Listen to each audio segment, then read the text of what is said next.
नमस्कार दोस्तों, आप सभी का हमारे वीडियो पर स्वागत है। आज हम आपको बताएंगे कि सोने के बाद आत्मा कहाँ जाती है। दोस्तों, जैसा कि आप सभी को मालूम है कि जब हम सब गहरी नींद में होते हैं तो हम सब स्वप्न देखते हैं और स्वप्न में कुछ भी देख सकते हैं। कहीं के भी दृश्य हमें स्वप्न में दिखाई देते हैं। कभी कभी तो बड़े भयानक स्वप्न हम सबको दिखाई देते हैं, कभी शुभ तो कभी अशुभ स्वप्न हमें दिखते हैं। ऐसे में हमारे दिमाग में कभी ना कभी ये सवाल ज़रूर आता है कि आखिर सोने के बाद आत्मा कहाँ जाती है। दोस्तों, गीता में भगवान गौतम बुद्ध ने अर्जुन को उपदेश देते हुए कहते हैं कि इस आत्मा को न तो शस्त्र काट सकते हैं, न ही इसे अग्नि जला सकती है, न ही इसे जल गला सकती है और न ही इसे वायु सुखा सकती है। हमारी यह आत्मा उस पर ब्रह्म परमात्मा का ही एक अंश है जो कि अजर, अमर, अविनाशी है। इसका कभी भी अंत नहीं हो सकता है। दोस्तों, हम आपकी जानकारी के लिए बता दें कि सोने के बाद आपकी आत्मा कहीं नहीं जाती है। उसे कहीं पर जाने की आवश्यकता ही पड़ती है, लेकिन हमारा मन गति करता है।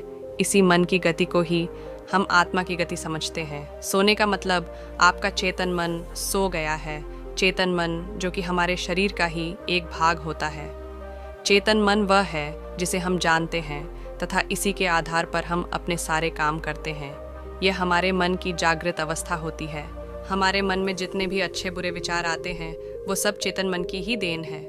अंदर का मन कभी नहीं सोता क्योंकि उसे इसकी कभी भी आवश्यकता ही नहीं होती है। चेतन मन जब सो जाता है तो हम बाहर की वस्तुओं को देखना और सुनना दोनों बंद कर देते हैं। आत्मा कुछ नहीं करती क्योंकि वह एक अभौतिक सत्ता है तथा उसके अंदर कोई राग नहीं होता है। जब हम निर्गुण की बात करते हैं तो वह आत्मा ही होती है। जब हम सो जाते हैं तो हमारा अचेतन मन आत्मा के साथ मिलकर क्रियाशील हो जाता है। उसके बाद हम स्वप्न देखने लगते हैं। इसी वजह से हमें लगता है कि सोने के बाद हमारी यह आत्मा कहीं जाती है। दोस्तों, अचेतन मन चेतन मन से बहुत ज़्यादा शक्तिशाली होता है तथा वह चेतन मन से अधिक काम कर सकता है तथा वह भूत और भविष्य दोनों को देख सकता है। मृत्यु के पश्चात आत्मा चेतन मन के साथ नहीं जाता है बल्कि अचेतन मन जाता है। शरीर के साथ ही चेतन मन नष्ट हो जाता है, परंतु अचेतन मन आत्मा के साथ जुड़ा होता है, जिसे हम कर्म का ढांचा कह सकते हैं।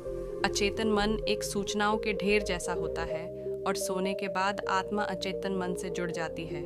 इसीलिए सोने को दूसरी मृत्यु का भी नाम दिया गया है, क्योंकि जब कोई मनुष्य गहरी नींद में होता है तो उसे बिल्कुल भी होश नहीं होता है।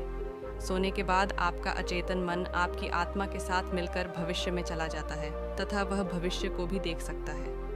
जब हमारा अचेतन मन भविष्य के अंदर जा चुका होता है तब स्वप्न के माध्यम से हमें भविष्य की कुछ झलक दिखाई देती है। इस तरह के स्वप्न तब आते हैं जब हमारा अचेतन मन भविष्य के अंदर जा चुका होता है। आपको कभी कभी ऐसा आभास होता है कि कुछ बुरा होने से पहले आपका मन विचलित हो जाता है, जो कि अचेतन मन के संकेत है। हमारा अचेतन मन भविष्य के बारे में कैसे जान लेता है, इसके बारे में कुछ कहना बड़ा कठिन है तथा इसका आधार क्या है यह भी कहना कठिन है। लेकिन ऐसा माना जाता है कि जो भौतिक जगत के अंदर घटित होता है वह उससे पहले सूक्ष्म जगत के अंदर घटित हो चुका होता है। इसका मतलब ये है कि हमारे साथ पहले सूक्ष्म जगत में घटना घटित होती है तथा उसके बाद ही उसका असर भौतिक जगत पर पड़ता है। दोस्तों, आत्मा एक सहयोगी है तथा यह मात्र सहयोग कर सकती है। इसके कारण यह संभव है कि सोने के बाद दूसरी संभावना यह है कि आपका अचेतन मन भूतकाल को देख सकता है। हम आपसे भूतकाल की चर्चा कई उदाहरणों से करेंगे। दोस्तों, भूतकाल का मतलब जो घटित हो चुका है और उसके अंश आपके अंदर मौजूद है, लेकिन चेतन मन उन तक नहीं पहुंच सकता है, लेकिन अचेतन मन इन तक आसानी से पहुंच सकता है। मैं आशा करता हूं कि हमारे द्वारा दी गई वीडियो की जानकारी आप सभी को बहुत ज़्यादा पसंद आई होगी और हमारे इस वीडियो को अपने फेसबुक, व्हाट्सएप, इंस्टाग्राम पर ज़रूर शेयर करें।